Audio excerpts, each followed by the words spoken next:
සියලුම සත්වයන්ට අධිපති, සියලු දෙවියන්ට, සියලු බ්‍රහ්මයන්ට, සියලු මිනිසුන්ට වඩා අති උත්තරීතර වුණේ අපේ බුදුරජාණන් වහන්සේ.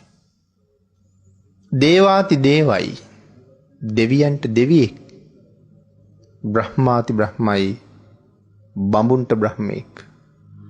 ඒ කිසි කෙනෙකුට වඩා භාග්‍යතුන් වහන්සේ පහලින් නැහැ. සියලු දෙනාටම වඩා භාග්‍යතුන් වහන්සේ ඉහළයි. වෙනතනි සියලු දෙනාටම වඩා භාග්‍යතුන් වහන්සේ ඉහළයි වගේ සියලුම පුණ්‍ය කර්මයන්ට වඩා අප්‍රමාදයේ ඉහළයි කියලා දේශනා කරනවා. හැම පින්කමකටම වඩා අප්‍රමාදයේ ලොකුයි. ඒකයි මම කිව්වේ ශාසනය උගන්වපු ලොකුම පින්කම අප්‍රමාදයයි කියලා. ආන්ගේ අප්‍රමාදී බව නිසා අපිට බොහෝ දේවල් ලැබුණා. මෙහෙම අප්‍රමාදීව කටයුතු කරන පුජ්‍යලේකුගේ යසස කීර්තිය පැතිරෙන්න පටන් ගන්නවා, වැඩෙන්න පටන් ගන්නවා. තමන්ගේ යසස, කායික යසස හැම දෙයක්ම වැඩෙනවා.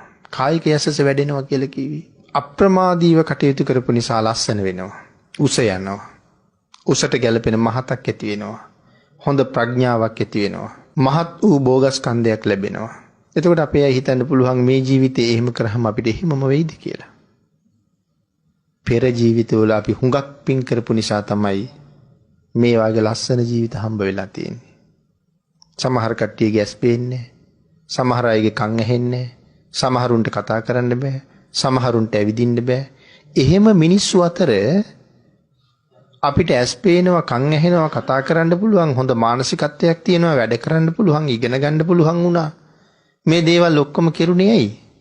පෙර හොඳට පින් කරලා තිබිච්ච නිසා. අන් අයට වඩා පින් කළා, අපිටත් වඩා පින් කරපු අය මේ ලෝකේ තව ඉන්නවා. ඒ තමයි තමන්ගේ කායික යසස වැඩෙනවා. එහෙම යසස වැඩිලා කටයුතු කරන කෙනාගේ කීර්තිය, ප්‍රශංසාව පැතිරලා යනවා.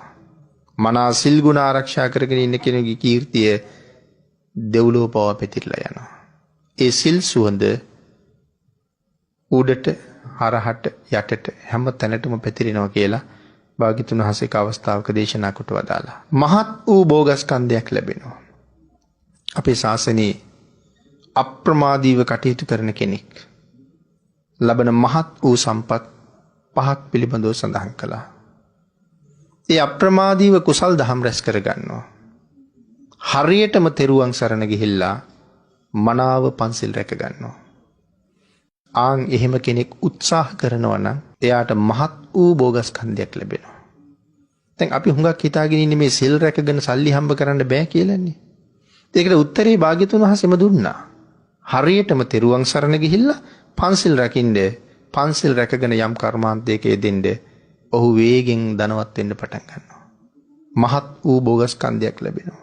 නමුත් අපි කියන්නේ අපිට පින්කම් වලට එන්න වෙලාවක් නැහැ. අපිට සිල් ගන්න වෙලාවක් නැහැ. අපිට ඔය කටයුතු කරන්න ආසයි, නමුත් කොහෙද වෙලාවක්?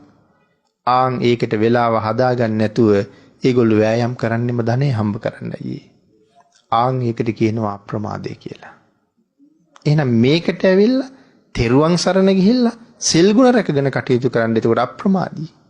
ඔහු මහත් වූ භෝගස්කන්ධයක් ලබනවා. මේ සිල් රැකීමේ පළවෙනි ආනිසංසය.